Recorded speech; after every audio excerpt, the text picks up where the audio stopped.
Et ils faisaient en sorte qu'on ait l'air d'un couple parfait, hyper propre, hyper cool, hyper serein. Alors qu'en fait, derrière, quand tout le monde partait, c'était des pluies de reproches.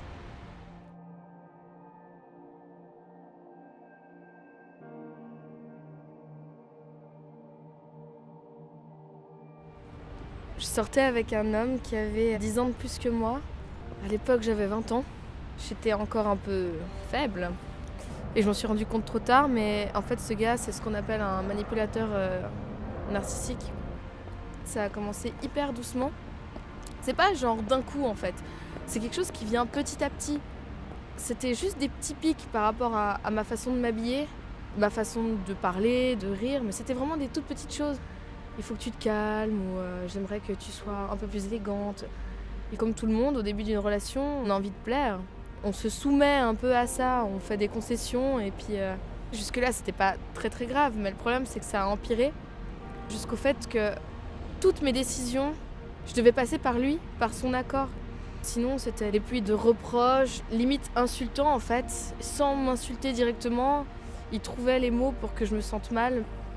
Même des trucs à la con, mais la lessive, le ménage ou la vaisselle, il regardait si je faisais ça bien.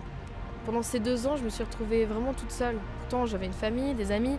Il m'avait enfermée dans son univers à lui, donc lui sortait, mais moi, je ne sortais plus. Devant les autres, il faisait en sorte que tout aille bien. Il faisait en sorte qu'on ait l'air d'un couple parfait, hyper propre, hyper cool, hyper serein. Alors qu'en fait, derrière, quand tout le monde partait, c'était des reproches genre pourquoi t'as dit ça, pourquoi t'as fait ça, qu'est-ce qui t'a pris par la tête, tu m'as fait passer pour un con, alors que pas du tout. Je suis vraiment descendue au plus bas, j'étais vraiment plus que l'ombre de moi-même, je pouvais plus rien faire. À un moment donné, ma sœur, elle l'a vu.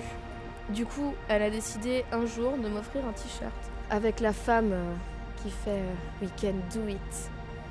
Il détestait ce t-shirt parce que le jour où je l'ai porté et que je suis rentrée à la maison, il m'a dit mais c'est quoi ce t-shirt de merde?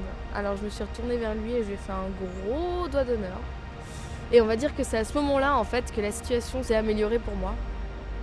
S'il y a des gens qui se trouvent dans cette situation-là en ce moment, au final, faut pas avoir peur. Ces gens-là en fait, ils sont hyper faibles et que c'est pour ça qu'ils essayent de nous torturer parce qu'ils voient bien que nous, on peut s'en sortir sans eux alors qu'eux, ils peuvent pas s'en sortir sans nous. Il y a juste à claquer des doigts et dire maintenant stop et l'autre s'arrête. Faut juste avoir confiance en nous en fait.